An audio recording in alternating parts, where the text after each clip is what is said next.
bienvenidos a la Escuela de Capacitación Bíblica de la Iglesia Cristiana Renacer. Estamos estudiando el libro de Efesios, maravilloso libro que el Señor nos dejó en su palabra, tantos temas interesantes que tiene y útiles, necesarios, fundamentales para nuestra vida.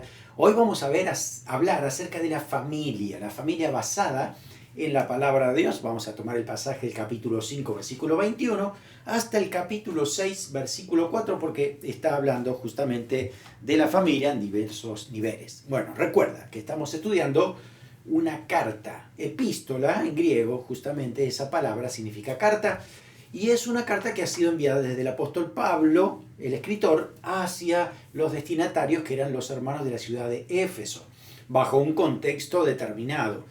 Entonces, cuando uno lee la carta, va percibiendo algunas cosas que estaban pasando allí, de la manera en que el apóstol Pablo también escribe, podemos entender el sentimiento, la pasión que tenía el apóstol, qué es lo que tenía que reforzar en cuanto a la teología, la doctrina. Entendemos muchas cosas interesantes, otras no las conocemos, debemos estudiar un poco el contexto gramatical histórico para poder entenderlo mucho más ampliamente, poder descubrir riqueza en algunas palabras, en su significado. Por eso todo eso nos estamos abocando para poder estudiar bien este libro, porque tiene mucho que darnos.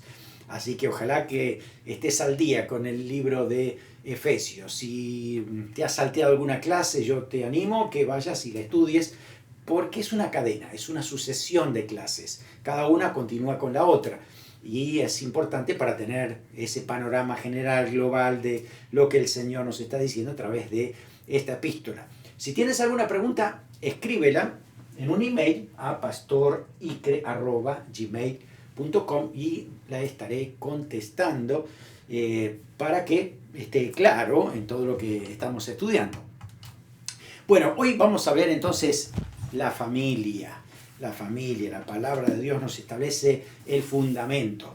Y vamos a leer un pasaje de Efesios capítulo 5, versículo 21 en adelante, acerca de cómo, primero vamos a empezar a hablar del matrimonio, cómo Dios lo establece, y vamos a leer entonces 5, 21 hasta el 28 y después el versículo 33. Dice así: someteos unos a otros en el temor de Dios. Las casadas estén sujetas a sus propios maridos como al Señor, porque el marido es cabeza de la mujer, así como Cristo es cabeza de la iglesia, la cual es su cuerpo y Él es su Salvador. Así que como la iglesia está sujeta a Cristo, así también las casadas lo estén a sus maridos en todo. Maridos, amad a vuestras mujeres, así como Cristo amó a la iglesia y se entregó a sí mismo por ella, para santificarla, habiéndola purificado en el lavamiento del agua por la palabra, a fin de presentársela a sí mismo una iglesia gloriosa, que no tuviese mancha ni arruga ni cosa semejante, sino que fuese santa y sin mancha. Así también los maridos deben amar a sus mujeres como a sus mismos cuerpos. El que ama a su mujer, a sí mismo se ama. Y el versículo 33 dice: por lo demás, cada uno de vosotros ame también a su mujer como a sí mismo, y la mujer respete a su marido. Este pasaje es muy importante para establecer los principios del matrimonio. De hecho, cuando hacemos casamientos, sin duda que estos pasajes los leemos y lo tenemos en cuenta, porque trazan la palabra de Dios acerca de cómo llevar adelante un matrimonio según la perspectiva de Dios, cómo es que el Señor lo ha creado. Acá tenemos un gráfico que decimos que Dios es el que ha constituido la familia. El Señor la constituyó desde que creó a Adán y dijo: no puede ser que el hombre esté solo, estaba viendo algunas cosas que no iban bien, necesita ayuda idónea. Por eso crea a la mujer y a partir de ahí entonces constituye ese matrimonio y le dice que tengan hijos, fructifíquense, multiplíquense. Así que tanto esposo como esposa unidos, ¿no?, iban a tener a sus hijos. Así que Dios es el que ha constituido la familia. Vamos a ver entonces qué relaciones hay entre ellos, del esposo hacia la esposa y viceversa, el esposo y la esposa hacia los hijos y los hijos hacia los padres. Cada uno de esos puntos el apóstol Pablo aquí lo va a tocar y va a ser bien importante. Matrimonio. El matrimonio se considera la unión de, escuche, cuerpo, mente y alma entre un hombre y una mujer. Hoy por hoy esta definición, la cultura del momento la está cambiando. La está cambiando en muchos aspectos. Ya no es una unión total, no es una unión entre cuerpo, alma y espíritu, y ya tampoco es entre un hombre y una mujer. Por eso volvemos a la palabra de Dios, porque nosotros nos ajustamos a lo que dice la palabra de Dios. No la podemos cambiar. Nadie puede cambiar lo que Dios ha dictaminado. De hecho, será condenado si uno cambia esa palabra. Uno tiene que ser estricto en cuanto a lo que Dios ha establecido. Así que esta situación, que nosotros podemos considerar hoy por hoy en el contexto, no es que nuestra situación es más difícil y complicada que la época cuando se escribió el libro de Efesios. Ya pasaron más de casi 2000 años o un poco menos. Y a veces uno piensa, no, debe ser la peor época, es la actual. Qué desastre lo que estamos viendo. Es cierto, es verdad, porque realmente está muy alejado de la palabra de Dios. Pero usted tiene que saber exactamente cómo era el contexto de Efesios cuando el apóstol Pablo está escribiendo esto. El apóstol Pablo está escribiendo algo que era revolucionario, porque esto no se escuchaba en las culturas que estaban pasando en ese momento. Y por eso se habla mucho de esto. Miren, en este contexto, los judíos, ellos mismos, ¿no?, que tenían la palabra de Dios y demás, pero los judíos tenían una opinión muy baja de las mujeres.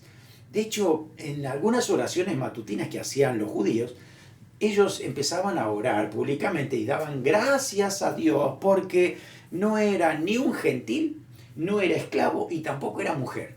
Así que ellos daban gracias a Dios porque eran varones, porque las mujeres eran una cosa, estaban ahí al costado, pero no las consideraban como al mismo nivel delante de Dios, al mismo nivel en la sociedad. Eso no estaba pasando en ese momento, ¿no? No tenían derechos legales, eran posesión del marido y el marido hacía lo que quería. El divorcio en ese momento era tan generalizado que la verdad era trágico para los judíos, para ese contexto en los cuales estaban viviendo. El varón simplemente podía escribir una carta de su propio puño y letra y en presencia de 2 testigos se la daba a su mujer y le decía, ya eres libre, aquí puedes irte a casar otra vez con quien quieras, yo no te quiero más. Y a partir de ahí la mujer se tenía que ir de la casa. Lo único que hacía el hombre era devolver la dote de la mujer, nada más. Y después la mujer tenía que arreglársela en muchas situaciones difíciles que tenía que sobrellevarse. Por eso ese contexto era que estaba mostrando el apóstol Pablo diciendo, a ver, varones, vamos a amar a nuestras mujeres. Mujeres, sujétense a sus maridos. Entonces todo eso es lo que está estableciendo el apóstol Pablo en este contexto, ¿no? El vínculo del matrimonio estaba en peligro. Imagínese las jóvenes, las doncellas, las chicas que todavía no se habían casado. No se querían casar. ¿Para qué me voy a casar después con todo el lío que va a haber? No tengo el futuro asegurado. Vaya a saber cómo será este hombre y demás. Porque era, la verdad que era un suplicio casi casarse. A veces encontramos algunos de esos detalles en el Nuevo Testamento, ¿no? Y el apóstol Pablo otra vez se dice, miren que van a tener conflictos cuando se casen, ¿no? Así que era una situación difícil, desagradable en ese caso. Por eso el hecho de hablar del matrimonio y establecer estos principios eran bien oportunos para que los creyentes sepan que ellos marcan una diferencia con respecto a la cultura. No importa si eran judíos, si eran gentiles, si eran de otro país.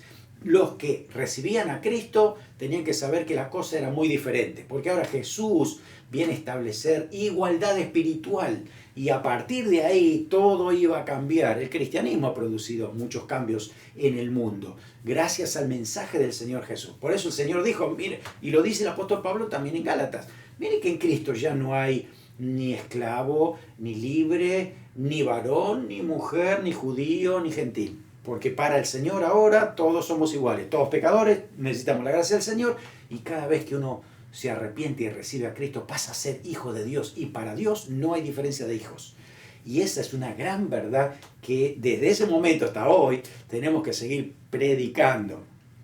El mundo griego, ¿no? Ya hablamos de los judíos, en el mundo griego era mucho peor todavía, porque la prostitución era una parte esencial de la vida griega. Ellos vivían de esa manera, por eso venir a Cristo eran cambios drásticos, ¿no? Alguien había dicho que la posición de la esposa tenía que ver más bien con el honor, no con el placer. Para el placer tenían otras mujeres y era una cuestión de estatus social. Tengo una esposa y ahí está, pero para el placer era otra cosa. Demóstenes dijo esto: tenemos cortesanas para el placer, concubinas para la cohabitación diaria y esposas para tener hijos legítimos y una guardiana en los asuntos del hogar. Así que estaban rodeados de mujeres para diferentes cosas. Y hablar ahora de una sola mujer, ¿no? Y que el hombre debe amar a esta mujer y respetarla, ¿no? Y cuidarla, como era algo que en ese momento no se vivía y nadie había visto esto, ¿no? No tomaban parte de la vida pública, no podían salir afuera a la calle solas, no podían ir a un banquete o una acción social, a menos que vayan con su marido. Era una situación bastante difícil para las mujeres en ese momento. Y el divorcio para los griegos era más fácil todavía que para los judíos. Simplemente se separaban y ya está, no había ni siquiera procedimientos legales. Y si vamos a la capital del mundo romano, en Roma era peor todavía la situación. La vida familiar estaba deshecha, arruinada. Había un escritor llamado Séneca que dice que las mujeres se casaban para divorciarse y se divorciaban para casarse. Que muchas de las mujeres dice que fechaban sus años por los maridos con quienes se habían casado, ¿no? Y dice, a ver, sí, yo ya tengo 28, me casé a los 20, tuve 8 maridos, sí, ya tengo 28 años. Iban contando por justamente los maridos que tenían. Las mujeres inclusive podían tener maridos cambiándolo a cada rato. Hay registros de que tenían 8 maridos en 5 años, y los varones peor todavía, también, mucho más que esto, ¿no? Otro escritor llamado Jerónimo dijo: hubo una mujer que se había casado con el marido número 23 y ella era la mujer 21 de su marido. ¡Wow! ¡Qué terrible la situación! Así que todo ese contexto, ¿no? En todas esas situaciones que está predicando el apóstol Pablo aquí, está trazando el designio de Dios, el designio que el Señor tenía para un matrimonio, para la vida familiar, muy distinto a lo que se veía en la cultura. ¿Usted se puede imaginar el choque cultural que había entre los que eran cristianos y los que no lo eran? Había mucha diferencia entre ellos, mucho más que hoy. Entonces la situación es que no estábamos nosotros bajo una presión mayor que ese contexto para decir, bueno, es difícil mantener la familia, es difícil con el tema del divorcio, con el tema de las presiones. No, ahí está la palabra de Dios. Era algo extraordinario en ese momento, radical, que hacía un cambio drástico en la vida de la persona, que lo mismo tiene que pasar hoy. Hoy es igual. Esa palabra de Dios llega a nuestra vida y produce cambios totales, ¿no? Y de esa manera uno va a crecer. Aquí entonces el apóstol Pablo está llamando a las personas a una nueva pureza, a una relación nueva en la vida matrimonial. Por eso es que el cristianismo ha purificado el matrimonio, ¿no? Consolidó la familia. Principios, de lo que hemos leído aquí, hay principios importantes, muy importantes para el matrimonio. Y aquí entonces nos está hablando de la manera en que tiene que haber una relación entre los matrimonios. Así que estamos hablando entre los cónyuges, estamos hablando de esta relación entre esposo y esposa y viceversa. Se habla entonces de, primero, aquí estamos, funcionalidad. Nosotros, ni en la Biblia, en el Nuevo Testamento, está de acuerdo en que haya un machismo o que haya un feminismo. Estos dos extremos han producido estragos en el matrimonio. Por un lado, el machismo en diferentes culturas, sobre todo las anteriores a las nuestras, en nuestros países, y el feminismo, hoy por hoy, en las grandes capitales, donde hay muchas revoluciones, ¿no? Ahí justamente se ven los dos extremos. Tal vez uno para equiparar al otro, ¿no? Pero nosotros no predicamos ni estamos a favor ni del machismo ni del feminismo. La Biblia habla de función. Aún así, para la iglesia y para todas las cosas, es que Dios ha creado a cada persona para una función. A los varones con determinada contextura física, con determinada estructura mental, a la mujer de otra manera, más emocional, más frágil, dice la Biblia, para que entendamos que tenemos funciones diferentes. Y las funciones no hacen a que alguien sea superior, ni que sea mayor que otro. Nunca eso está diciendo la Biblia aquí. Cuando está hablando de ser cabeza, no habla de superioridad. Cabeza, el Señor Jesús lo enseñó, hablando del principio de ser un líder siervo. Usted sabe que en la cabeza están los pensamientos, es cómo ordenar, cómo llevar adelante las cosas, ¿no? Y que se transmite al cuerpo. La idea esto de ser cabeza es el principio de poder ser un guía espiritual, un sacerdote espiritual en la familia, tomar decisiones espirituales, considerando las funciones que el Señor le ha dado. Y la esposa es la ayuda idónea en todo, así que nunca se la debe dejar afuera a la hora de tomar decisiones. Muchos han tergiversado el versículo y han creído que el ser cabeza es ser autoritario, el único que toma decisiones, al que todo el mundo tiene que obedecer y hacer lo que quiera la persona que es cabeza. Y no es cierto, no está hablando eso la Biblia, la palabra del Señor. Así que esto de ser cabeza, el Señor Jesús nos mostró el camino, sirviendo, sacrificándose, porque aquí dice, así como Cristo es cabeza de la iglesia. ¿Qué significa Cristo cabeza de la iglesia? Empecemos por ahí. No vemos a Jesús tomando una autoritarismo con la iglesia, controlándola a tal punto de que no hay ninguna obra que pueda hacer la iglesia que sea voluntario, que pueda expresar sus pensamientos, que pueda compartir. Usted va al libro de Hechos y va a encontrar que la iglesia de Cristo tomaba decisiones en conjunto con el Espíritu Santo.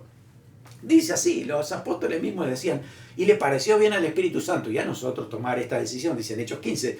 Y muchas veces se habla de esto. Es a la hora de tomar decisiones, la iglesia toma decisiones con Cristo en conjunto. No es que vamos a tomar la decisión, a ver, vamos a comprar un edificio, vamos a ayudar a un necesitado, comenzamos un ministerio nuevo. No es que tiene que venir un ángel del cielo a decirnos qué es lo que Cristo quiere, porque ya está en la palabra de Dios, ya entendemos su voluntad general para todo lo que debemos hacer. Y la iglesia empieza a tomar decisiones siempre unida a Cristo, porque la última palabra en todas las cosas está ahí, en la palabra de Dios, en Cristo. Así que la idea de que el hombre es cabeza tiene que ver con esto, con la idea de vamos a ajustarnos a la voluntad de Dios. Así que es el que toma la iniciativa para orar, para ir a la iglesia, para corregir, para investigar, para disciplinar, para servir. Y es esto justamente lo que le toca hacer. Por eso aquí estamos. El esposo, entonces, es el que tiene que trazar esa línea hacia la familia, ¿no es cierto? La esposa dice que debe estar en sujeción. No habla de sometimiento, no habla de simplemente decir todo, sí querido, ya está. No está hablando eso tampoco la Biblia, está hablando de sujeto, unida, prendida, ¿no? Ahí está, para poder trabajar juntos en ese diseño de Dios, en lo que Dios ha establecido. Entonces juntos pueden llevar adelante la familia, pero el líder espiritual y que va a dar cuenta por esto es el esposo, delante del Señor, por todo lo que el Señor le ha establecido. Así que también vemos al varón diseñado para soportar mayor peso en situaciones difíciles, pero también Pedro dice que la mujer hay que cuidarla como vaso frágil. Así que aún con texturas físicas también somos diferentes porque Dios establece funciones diferentes para el matrimonio. Y aquí está la situación donde tiene que haber ese amor. Y fíjese que dice, el marido tiene que amar a su esposa, como cuidando a su propio cuerpo, pero mucho más todavía hacia ella. Y la esposa dice, debe sujetarse al marido para que pueda funcionar esto, ¿no? De esta manera. Ahora, ese amor que tiene que haber entre los dos, tiene que ser un amor aquí, sacrificial. Muchas veces va a implicar sacrificio, es decir, el amor que Dios pone en nosotros es el amor que debemos transmitir también a la persona que tenemos al lado. Y ese amor justamente viene de parte de Dios. Cuando nosotros vemos el amor que Dios nos ha tenido a nosotros, decimos, estamos un poco lejos acerca de lo que Dios quiere que nosotros también amemos a los demás. Por eso en el matrimonio hay que considerar el amor que viene de Dios. Fíjense que en griego hay 3 tipos de amor, por lo menos en la Biblia, ¿no? Un amor que tenga que ver con las cuestiones físicas, las pasiones, como es el eros, ¿no? Y aunque no está esa palabra exactamente allí en la Biblia, los griegos lo entendían como las relaciones íntimas que configuran, conforman y sellan esa unión que tiene en cuerpo también el matrimonio.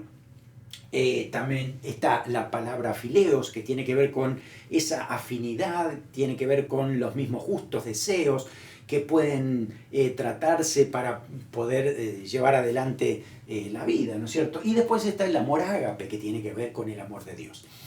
Ese amor en conjunto, terminamos hablando de esto, es un amor que se sacrifica por el otro. Un amor que está viendo a la otra persona antes que a uno mismo. Es un amor que se entrega, que da sin esperar nada a cambio. Ese amor es el que tiene que estar en el matrimonio para que esto funcione. Este amor no ejerce tiranía, no ejerce control, sino que está dispuesto a hacer cualquier sacrificio por la otra persona. Cuando uno ama de esa manera, la otra persona también quiere amar de esa manera. Por eso se unen más en ese amor. Es mejor pelearse para darse la dignidad a la otra persona, para poder amarse a la otra persona, que egoístamente. El egoísmo es trágico en el matrimonio, en el amor, porque lo destruye. Por eso el amor se brinda. Fíjense que hay una descripción maravillosa de este tipo de amor, que también lo hablamos en los casamientos. Ojalá que los matrimonios lo recuerden siempre, que es 1 Corintios capítulo 13, del versículo 4 al 7, cuando se habla acerca del amor verdadero que viene de Dios. Dice: el amor es sufrido, es benigno, no tiene envidia, el amor no es jactancioso, no se envanece, no hace nada indebido, no busca lo suyo, no se irrita, no guarda rencor, no se goza de la injusticia, mas se goza de la verdad. Todo lo sufre, todo lo cree, todo lo espera, todo lo soporta. El amor nunca deja de ser. Una vez, mientras estábamos en algún estudio bíblico o predicación, escuché a alguien decir: ¿por qué no cambiamos la palabra amor por nuestro nombre y lo cotejamos a ver cómo estamos? Y es muy interesante esto, la verdad, porque uno mismo puede reflejarse a ver cómo estoy con este tipo de amor. Te invito a que hagas lo mismo. Haz una pausa en el video, busca tu Biblia y toma 1 Corintios capítulo 13, versículos 4 al 7. Y lo que puedes hacer es cambiar la palabra amor por tu nombre y léelo en voz alta. A ver cómo te suena. Voy a leer cambiando por mi nombre, ¿no? Así que el pasaje diría: Pablo es sufrido, Pablo es benigno, Pablo no tiene envidia, Pablo no es jactancioso, no se envanece. Cuando estamos leyendo de esa manera digo: ay Señor, en serio, hay muchas cosas acá que no me animo a decirla todavía, pero a ver, lo voy a decir en fe, porque ese es el camino por el cual el Señor trabaja en nuestras vidas. Pablo no hace nada indebido, no busca lo suyo, no se irrita, no guarda rencor, no se goza de la injusticia, mas se goza de la verdad. Pablo todo lo sufre, todo lo cree, todo lo espera, todo lo soporta. Así, tal cual, ¿no? Y cuando uno lo lee, se siente cierta vergüenza pequeña, aunque sea, ¿no? Para decir: tengo que crecer en esto. Creo que la palabra de Dios es un espejo, ¿no? Como dice Santiago, y uno puede leerse y reflejarse allí y decir: tengo que seguir cambiando, tengo que seguir creciendo. Mi amor necesita crecer, necesita madurar, para que entonces pueda reflejar el amor de Cristo. Así que es el esposo tomando la iniciativa para amar, no es la esposa la que toma la iniciativa. Según la Biblia somos nosotros los que tenemos que amar a nuestra esposa. También, este amor, aquí dice también, es un amor santificador. Así lo escribe el apóstol Pablo aquí, ¿no? Dice que como Cristo hizo lo mismo para santificarla, habiéndola purificado en el lavamiento del agua por la palabra, a fin de presentársela a sí mismo, una iglesia gloriosa, que no tuviese mancha ni arruga ni cosa semejante, sino que fuese santa y sin mancha. Pablo estaba pensando en el bautismo, ¿no? De la manera que uno es purificado. No es que el agua nos purifica, sino que es un símbolo de que Cristo nos ha purificado, y ese de pasar por las aguas del bautismo nos recuerda que tenemos una nueva vida, hay algo diferente. El creyente se identifica con Cristo en su muerte, sepultura, resurrección. Hay una nueva vida nueva en carácter, en palabra, en conducta. Y la idea es que traslada eso al matrimonio. Para así decir, a ver, en el matrimonio, un cónyuge debe cubrir las faltas del otro cónyuge, ¿no? Fíjense lo que dice Proverbios 17:9. El que cubre la falta busca amistad, mas el que la divulga aparta al amigo. Está diciendo que si yo quiero amistad, yo quiero una intimidad mayor, ¿no? En este caso estamos hablando no de amigos, sino con la esposa o con el esposo. Estamos diciendo que hay que ayudarnos para crecer en santidad. No tiene que haber oportunidades para que la otra persona peque o haga algo fuera de la voluntad de Dios porque yo lo arrastré hacia esa situación. Así que no tiene que haber motivos para que el cónyuge peque. Yo no debo darle ningún motivo. Así que no hagas nada que al otro lo lleve a pecar, sea con enojo o con ira o con venganza, con violencia, amargura, celos, contienda. Y muchas veces cuando nosotros estamos mal, culpamos a la otra y acusamos diciendo tienes eso. Y no vaya a ser cosa que nosotros hemos provocado la situación para que eso pasara. Entonces significa que estamos alejándonos del amor santificador. La idea es que juntos nos ayudamos mutuamente para crecer espiritualmente, para no darle oportunidad a ningún pecado, a ninguna falta, a ninguna cuestión que nos aleje del Señor. Por eso es importante en el matrimonio trabajar junto a esto. Por eso decimos matrimonios, oren juntos. Esposo, esposa, tomen tiempo para orar, pedir al Señor por las necesidades. A veces cuando las cosas están difíciles y aún uno se equivoca, pues qué lindo poder orar juntos, pedirle perdón al Señor y avanzar, ¿no?, en lo que el Señor tiene para nosotros. Así que la idea es que este amor sea purificador. El ejemplo es de Jesucristo. Vamos a leer versículos 29 al 32. Fíjese cómo lo dice el apóstol Pablo acá. Dice: porque nadie aborreció jamás su propia carne, sino que la sustenta y la cuida, como también Cristo a la iglesia, porque somos miembros de su cuerpo, de su carne y de sus huesos. Por eso dejará el hombre a su padre y a su madre y se unirá a su mujer, y los dos serán una sola carne. Grande es este misterio, mas yo digo esto respecto de Cristo y la iglesia.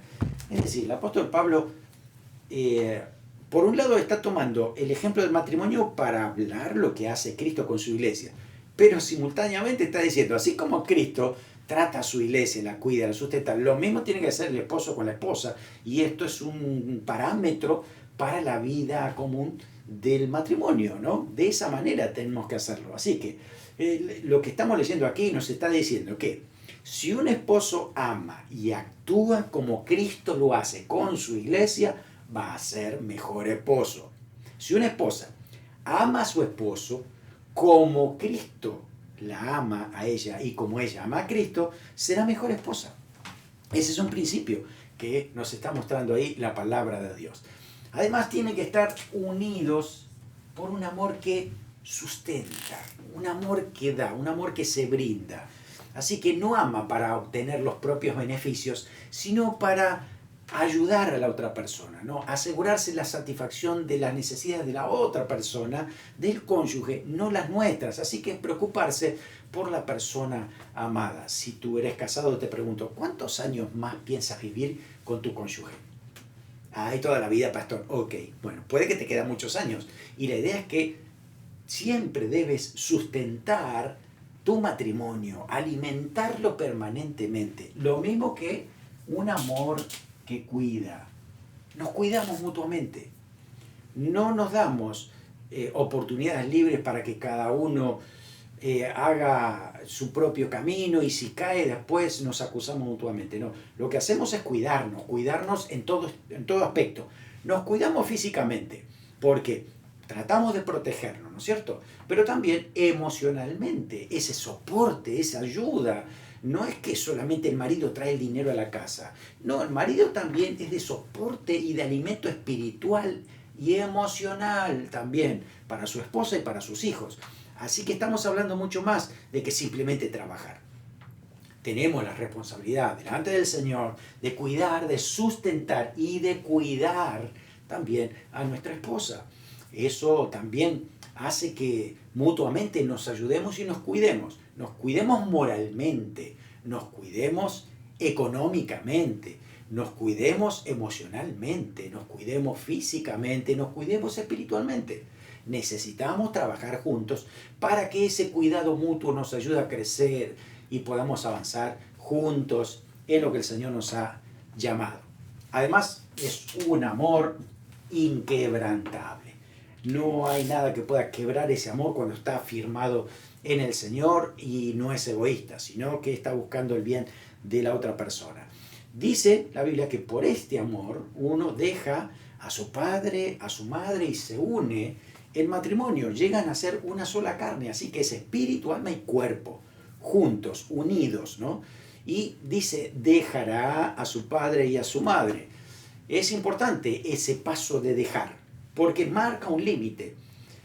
Marca el límite de, ok, papá y mamá están allí, los sigo amando y respetando porque son mis padres, pero no puede tener incidencia dentro de nuestro matrimonio. No lo puedo permitir porque ahora tenemos un nuevo matrimonio, ¿no? Desde el día del casamiento, que tenemos ahora nuestra forma de ver las cosas, nuestra forma de trabajar, nuestra forma de administrar el dinero y muchas otras cosas más que tenemos que estar aprendiendo. ¿Saben que los padres nunca ellos mismos se ponen el límite? Normalmente son los hijos que le ponen el límite para decir, bueno, hasta aquí papá o hasta aquí mamá, tienen que saber que nosotros estamos haciendo las cosas de otra manera. Porque los padres amamos a nuestros hijos, queremos estar ahí, involucrarnos y ayudarnos en lo que más podemos. Así que siempre vamos a estar ahí hasta que nos digan hasta ahí, hasta la línea. Entonces, por eso es importante que el matrimonio sepa lo que habíamos leído aquí, ¿no? Dejará a su padre y a su madre, se unirá a su mujer, ¿no? Y serán una sola carne.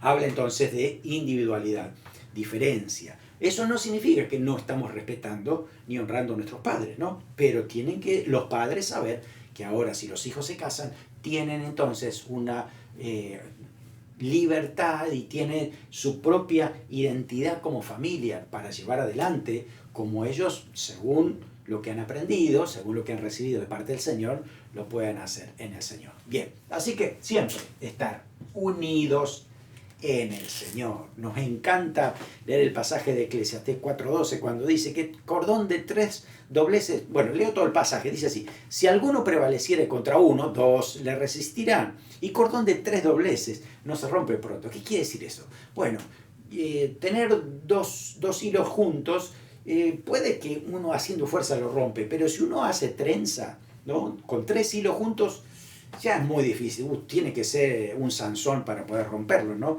Pero normalmente no se rompe. Por eso la idea es que unidos, esposo, así, ¿no? Esposo, esposa y Cristo, unidos aquí para el Señor, 3 cordones, cordón de 3 dobleces, ¿no? O una trenza de 3 cuerdas, no se va a romper si estamos unidos con el Señor. Porque siempre vamos a ver que el Señor es el residente permanente en nuestra familia, en nuestro hogar, y queremos agradarlo al Señor en todo. Entonces debemos recordar eso permanentemente en nuestros matrimonios. Así que tenemos que tomarlo al Señor Jesucristo como nuestro listón bien alto, ¿no? Para entender que nuestro matrimonio tiene que mejorar, podemos crecer, tiene que ser saludable. Así que recuerde y observe cómo Cristo trata a su iglesia. Así nosotros debemos actuar entre nosotros, cuidarnos, protegernos, sobre todo varones, que el Señor nos ha puesto en esa iniciativa, en ese paso adelante que tenemos que dar. Fíjese que Cristo y su iglesia están unidos eternamente. Vamos a disfrutar la eternidad con Jesucristo, unidos, ¿no es cierto? Y ¿saben qué? Cristo no está pensando en otra iglesia. No es que el Señor dice, ay, esta iglesia ya no me gusta, ya tiene como 2000 años, es muy vieja, mejor hago otra. No existe eso en la Biblia. Es que el Señor tiene una sola novia, su iglesia, que la va a venir a buscar y la está preparando para esto, ¿no? Ahora, el problema a veces pasa con la novia, a veces pasa con la iglesia, que está buscando otro Cristo, ¿no? Otro Cristo que sea más adaptable a esta cultura, que me sienta más libre de hacer mis propios pecados sin tener culpa y demás. Y ese es el problema mayor, ¿no? Por eso la verdadera iglesia siempre buscar al mismo Cristo. Y quienes van a estar unidos por la eternidad será la verdadera iglesia con Cristo. Y eso nos ayuda a nosotros a entender el matrimonio. El matrimonio es para siempre. Nos hemos casado con esa determinación y nos vamos a ayudar mutuamente, ¿no? Para poder avanzar según la palabra del Señor. Así que hay unidad espiritual. Necesitamos, en esto de estar unidos en el Señor, orar juntos. ¿Qué pasa cuando no oramos juntos? Es una buena pregunta que a veces hacemos a los matrimonios, y cuando uno dice, no, ya no estamos orando juntos, seguro que hay un problema, seguro que hay algo que no está bien y hay que resolver. Bueno, quiere que lo leamos en la Biblia. Primera de Pedro 3:7 dice, vosotros maridos igualmente, vivid con ella, sus esposas, ¿no? Sabiamente dando honor a la mujer como a vaso más frágil y como coherederas de la gracia de la vida. Qué linda palabra, ¿no? Coherederas de la gracia de la vida, para que vuestras oraciones no tengan estorbo. Las oraciones tienen estorbo cuando no estamos bien entre nosotros, ¿no? Estas oraciones juntos o no las hacemos o las hacemos mal, ¿no? O empezamos a juzgar o criticar en medio de las oraciones, ¿no? Y el Señor está allí tratando de ayudarnos a crecer y que podamos someter nuestras voluntades y podamos amar como el Señor nos amó a nosotros, amor sacrificial. Así que es empezar otra vez, aprender de ahí. Así que son principios que nos enseña Efesios, que podemos unirlo también con otros principios para entender que el matrimonio tiene que ajustarse a Dios, a su palabra, evidenciar estas cosas maravillosas en su conducta, en su vida. Entonces, esto va a permanecer unidos y van a poder trabajar sobre lo que viene ahora. A ver, esto vamos ahora como padres hacia los hijos. ¿Qué sucede cuando hay hijos? Pues vamos a la palabra. Capítulo 6, del 1 al 4. Ahora habla acerca de las relaciones de los hijos a los padres y de los padres a los hijos. Leemos esto. Dice, hijos, obedeced en el Señor a vuestros padres, porque esto es justo. Honra a tu padre y a tu madre, que es el primer mandamiento con promesa, para que te vaya bien y seas de larga vida sobre la tierra. Y vosotros, padres, no provoquéis a ira a vuestros hijos, sino criadlos en disciplina y amonestación del Señor. Cortito, pero bien preciso. Y cada una de esas palabras vamos a analizarla porque son muy importantes. Recuerde que hablamos un poco del contexto del matrimonio. No sabe lo que era el contexto de los niños en esa época. Ahí estamos hablando casi 2000 años atrás. Era terrible. La verdad es que la infancia era bastante triste y dejaba mucho que desear para el contexto de la época del apóstol Pablo. Cuando uno va ahí a las situaciones que estaban pasando en ese momento, acuérdense que era el Imperio Romano, y el Imperio Romano estaba lo que era la patria potestas en latino, patria potestad como decimos nosotros, ¿no? Donde el padre tenía el poder absoluto sobre la familia, sobre la esposa y sobre todo sobre los hijos, ¿no? Así que él podía hacer lo que quería. Si quería, podía vender a sus hijos como esclavos, hacerlos trabajar, castigarlos, como quisiera, o hasta condenarlos a muerte. Así era. No digo que todo el mundo hacía eso, pero tenían esos derechos, podían hacerlo así. Además, esa ley romana se extendía hasta que el padre muriera. Así que un hijo, para ser mayor de edad y poder hacer lo que él quisiera, tenía que esperar que muera su padre. Así que era muy avanzada en edad, cuando realmente podían decir mayor de edad, ahora podía hacer lo que quería, ¿no es cierto? Así era la situación. Así que permanecía siempre bajo el poder absoluto del padre, y eso era controlador. Y también otra situación muy complicada que estaba en ese momento y triste, es que existía la costumbre de abandonar a los bebés. Miren, cuando nacía un niño en esa época, en los romanos, nacía un niño, se los colocaba a los pies del padre. Entonces el padre, si se inclinaba y lo recogía, entonces significaba que él lo estaba reconociendo y se lo quedaba. Pero si no, se lo podía tirar. Cuando el padre decía, no, yo no lo quiero, ¿y qué hacemos con el niño? Lléveselo, tírelo, hagan lo que usted quiera. ¿En serio? ¿Así? ¿Así tal cual? Pues sí, así tal cual. Miren, hay una carta que se descubrió en la arqueología, muy vieja, del año 1 a.C., de una persona que se llamaba Hilario, y le escribe a su mujer Aris, diciendo que, bueno, él había tenido que viajar a Alejandría y se iba a tener que quedar un poco más de tiempo, así que no se preocupara si otros volvieran, él se iba a quedar allí. Así que le hace algunas recomendaciones para la casa. Y dentro de esas recomendaciones se ve que la esposa estaba embarazada por tener ya familia, y le escribe esta frase: si tienes suerte y lo que nace es niño, que viva. Y si es niña, tírala. Así dice. Y después siguió escribiendo otras cosas. Y es trágico, es terrible. ¿Saben lo que hacían con los niños no deseados? Se los llevaban todos al foro romano. Lo dejaban ahí, porque nadie sabe qué hacer con esos niños. Lo dejaban ahí. En vez de matarlos, por ahí lo dejaban ahí. Entonces, ¿qué hacía la gente? El que quería podía ir a buscarlos, se los llevaba gratuitamente a su casa, los criaba, y después entonces lo que podía hacer era venderlos como esclavos o dedicarlos a la prostitución. ¡Qué terrible situación! Imagínense también, además de esto, los niños que eran formados en esas familias donde había gente que se divorciaba hasta 23 veces. Eso significaba que cambiaban de familia, ¿no? O cambiaban de lugar, o cambiaban de padre o madre, tantas veces que era terrible la formación que podían tener. Por eso imagínense qué tendrían en su mente las personas cuando crecieron bajo ese contexto. Y situaciones así hacía la vida realmente un horror. Cuando les llega el mensaje de Cristo, se dan cuenta que todo es diferente, todo cambia, ¿no? También era muy despiadado con los niños que eran enfermos, deformes. Imagínense, si eran deformes o tenían algún problema, directamente dice un tal Séneca que los ahogaban directamente en el agua. Así que lo que dice Pablo es revolucionario para esa época. Y en primer lugar, entonces, empieza hablándole a los hijos y le dice: hijos, deben obedecer a vuestros padres en todo, porque es el primer mandamiento con promesa. Dice: honra a tu padre y a tu madre. Ahí está, ¿no? Honra a tu padre y a tu madre. Eso es uno de los 10 mandamientos. Porque tiene una promesa. Dice: para que te vaya bien y seas de larga vida sobre la tierra. Interesante, ¿no? Que una persona, por honrar a sus padres, le vaya bien en la tierra y tenga larga vida. Es interesante, ¿no? Por lo menos yo en mi familia lo pude ver.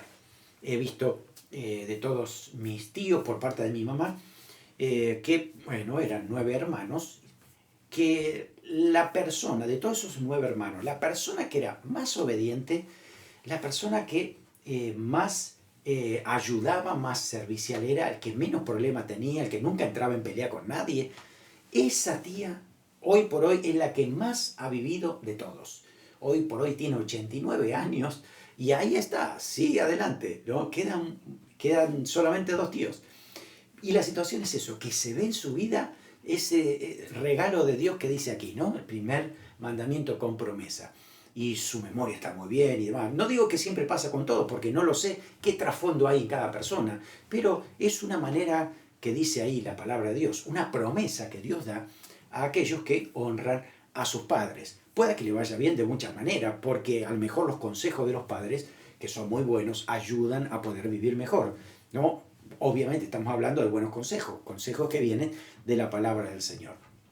Además eran uno de los primer mandamiento que un hijo recibía. La Biblia dice que tenés que obedecer a tu padre, porque si no, va a venir, ¿no? Entonces es como que lo primero que se le enseñaba a los niños cuando ya tenían conciencia era esto, de que tenía que obedecer a sus padres en todo. Fíjese, padre, si usted es padre, la obediencia de tus hijos es vital para que luego también obedezca a Cristo. Si un niño no obedece nada en la casa, es muy raro que después obedezca a Cristo, porque no está sujeta a su voluntad, no hay control sometido, en este caso, a una autoridad. Y es tan importante esto entenderlo. Hoy por hoy la filosofía del momento dice que a los niños hay que dejarlos lo más libres posible para que hagan lo que quieran. Y eso es un gran peligro porque los niños necesitan instrucción. Desde que son niños, desde que nacen, no tienen idea de nada y necesitan formación y sobre todo formación bíblica. Así que esa obediencia es sumamente importante. Fíjense que Cristo, como hijo de Dios, dice que obedeció en todo a su Padre. Y su Padre se ha gozado siempre. Este es mi Hijo amado en que él tengo contentamiento, decía el Padre, ¿no? Porque Jesús siempre fue obediente al Padre. De hecho fue obediente, y según Filipenses capítulo 2 dice que fue obediente hasta la cruz. Y fue allí a morir, a entregarse por la humanidad. Es algo que, bueno, debemos aprender nosotros. Nuestros padres no nos van a pedir eso, pero tenemos que saber que los niños hasta edad adulta, cuando empiezan a tomar sus propias decisiones, son mayores de edad, están bajo el cuidado de sus padres, dirección de sus padres, consejo y también orden. Por lo tanto, tienen que obedecer a sus padres en todo. Así que esa obediencia, la obediencia que están aquí, ¿no? Tiene que ser obedecer, honrar, respetar, amar, servir. Todo esto tiene que ver entonces con los hijos en lo que ellos deben expresar hacia los padres, ¿no? Esa obediencia que tienen que darles a sus padres. Obedecer porque esto es justo, dice Pablo. Es justo. ¿Por qué es justo que los niños obedezcan a sus padres? Porque los padres los han traído, los cuidan, los sustentan, pagan todas las cosas, ¿no? Así que los hijos son propiedad, más bien, del Señor, que se los da a los padres para que ellos lo cuiden, los protejan y los guarden. No es del Estado, no es de la gente, no es de la escuela. Así que los padres son los que tienen que guiar a sus hijos y criarlos. ¿Hasta cuándo? Pues hasta que sean mayores. Y la verdad es que son los padres que ayudan a sus hijos, y cuando son grandes no significa que le voy a pedir a mi hijo ahora que me pague todo lo que yo hice por él. Ojo, no hagamos eso, porque Pablo nos dice en 2 de Corintios 12:14, pues no deben atesorar los hijos para los padres, sino los padres para los hijos. Así que los padres somos los que les vamos a dar herencia, le que le dejemos algo a nuestros hijos, ¿no? Y no tomar a los hijos para que nos alimenten, nos sostengan y nosotros no hacemos nada, ¿no? Está muy bien la ayuda, pero no eso de que los controlo para que me ayuden. No está bien eso, no es correcto. Dice eso el apóstol Pablo aquí. Así que honramos a nuestros padres. Aun cuando somos mayores, obviamente sabemos que estamos tomando nuestras propias decisiones, pero ojalá que nuestros padres nos hayan instruido en la palabra de Dios, que ellos confíen en esa palabra y que entonces ahí sí puedan confiar en que han puesto el cimiento correcto. Bueno, a ver, padres, ¿cómo cuidar a nuestros hijos? ¿Qué dice la palabra del Señor? Ahí nos dice, no provoquen a ira a sus hijos. Se ve que esto es viejo ya, ¿no? Es la otra cara de la moneda. Los hijos tienen que ser obedientes a los padres, pero los padres tienen que portarse bien con sus hijos también, ¿no? Un pasaje paralelo es Colosenses 3:21, que dice, Padre, no exasperéis a vuestros hijos, para que no se desalienten. Es decir, no lo provoquemos a la pelea, a la discusión, al enojo, no lo hagamos encender de ira. No está bien eso, lo estamos formando mal si es así. ¿Cómo es que lo podemos provocar? ¿Qué cosas hacemos mal que pueden a ellos provocarlos a ira? Bueno, mira, puede que nosotros nos burlemos de ellos por alguna situación que están haciendo o que no les salió bien, castigándolos sin razón, no darles la oportunidad para que ellos puedan expresarse en alguna situación que haya pasado, quitándoles algo sin motivo, avergonzándolos. Eso no está bien. Creo que ahí va la regla de oro, ¿no? El Señor dice, como queréis que hagan los hombres con vosotros, haced vosotros con ellos. No nos gusta que nos hagan esas cosas. Nosotros tampoco debemos hacerlo con nuestros hijos, ¿no? Así que tengamos en cuenta cuando criamos a nuestros hijos también los contextos. Nosotros hemos sido criados bajo un contexto tal vez difícil, tal vez no teníamos todo lo que necesitábamos, muchas carencias.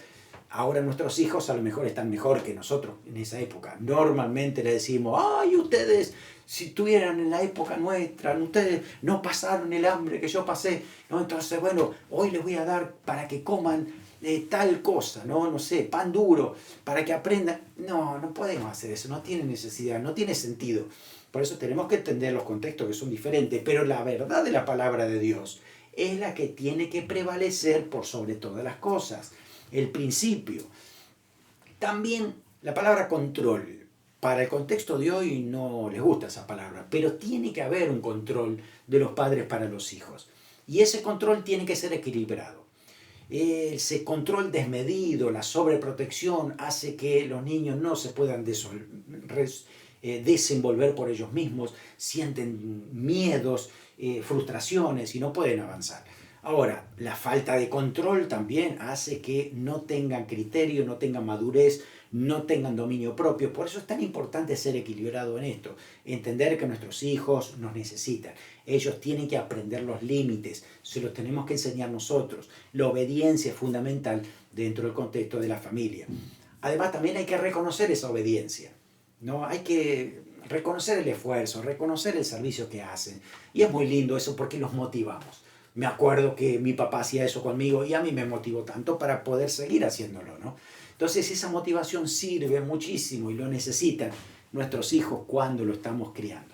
¿Cómo criarlos? Pues amándolos, no provocándolos a ira.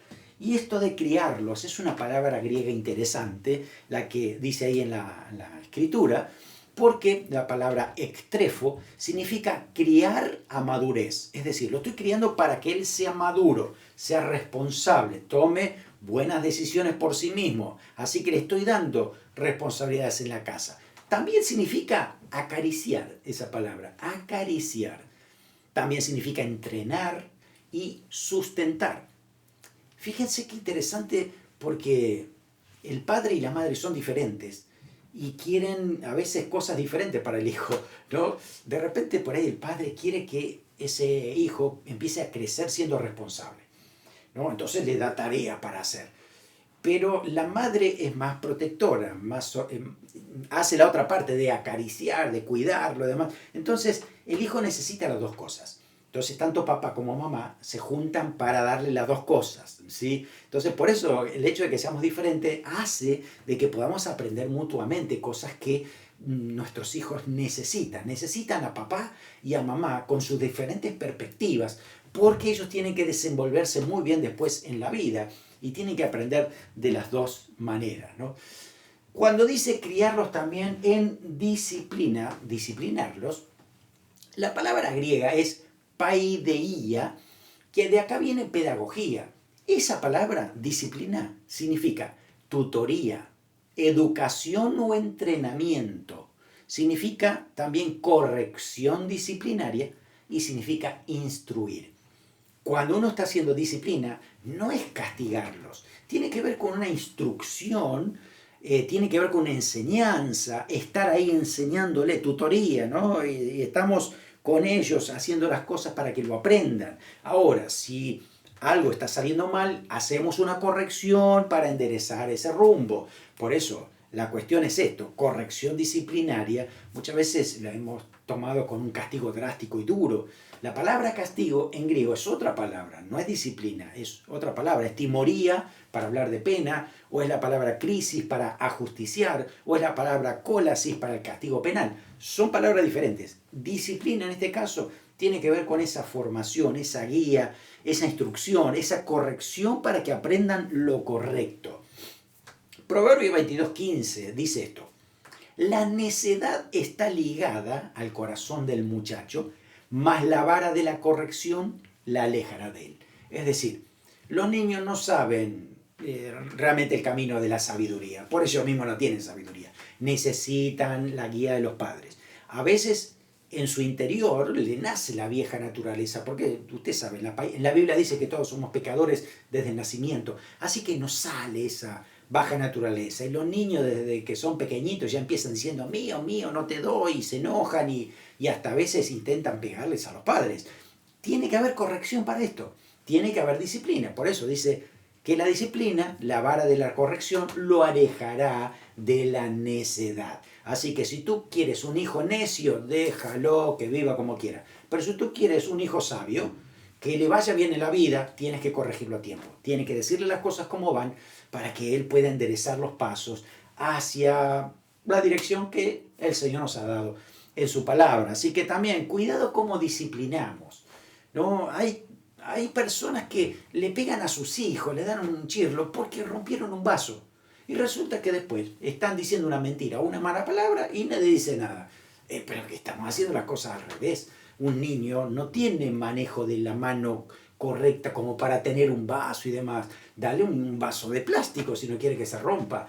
¿No? Pero si un niño está mintiendo, está diciendo malas palabras, está pegando a su madre, a ver, esas situaciones hay que corregirlas. Ahí sí hay que decir, a ver, vamos a hablar y si no, vamos a disciplinar. A ver, correctamente como se tiene que hacer. Pero debemos ser equilibrados.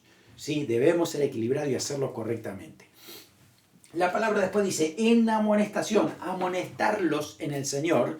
Y la palabra es la palabra nouthesia, que significa poner en mente, llamar la atención, reprensión suave o advertencia. Así que esa amonestación no es un grito enojado, no desesperado o impaciente o iracundo, no, de ninguna manera. Dice, es una reprensión suave o una advertencia. Tengo que hablarles correctamente a los hijos.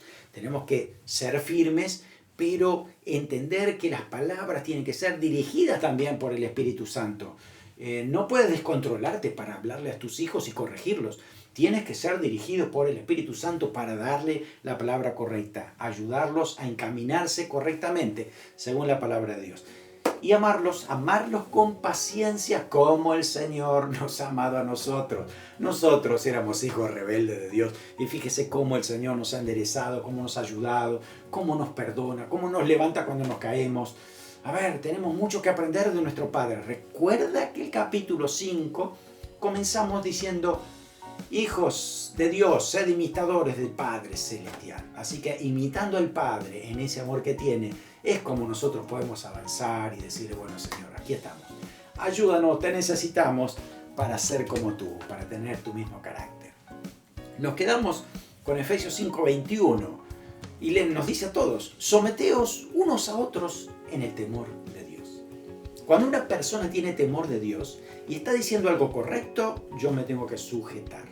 Me tengo que someter a aquello que viene del temor de Dios. Sea esposo, sea esposa, a veces sean los hijos, muchas veces padres. Vamos a escuchar de los hijos una instrucción que viene de Dios. Hay algo que no estamos haciendo bien y ellos nos están hablando. Si eso va bajo el temor de Dios, yo me tengo que someter a esto. Eso es lo que dice, someteos unos a otros en el temor de Dios. Así que la palabra de Dios va delante nuestro. Es nuestra regla infalible de fe y conducta que nos va a ayudar en el matrimonio, en la crianza de los hijos y seguir avanzando hasta que el Señor venga. Oramos por eso. Amén. Señor, gracias por tu palabra, por tu instrucción. Gracias porque tienes, Señor, palabra para cada detalle de nuestra vida. Gracias, Señor, por esta instrucción para matrimonio, para los padres, para los hijos. Oramos para que esta palabra eche raíz, podamos tomar buenas decisiones, podamos alimentarnos con el amor que tú nos has dado, poder ayudarnos, conducirnos, Señor, para que esa palabra sea viva y eficaz en nosotros. Oramos en el nombre de Jesús. Amén. Amén. Que el Señor te bendiga abundantemente.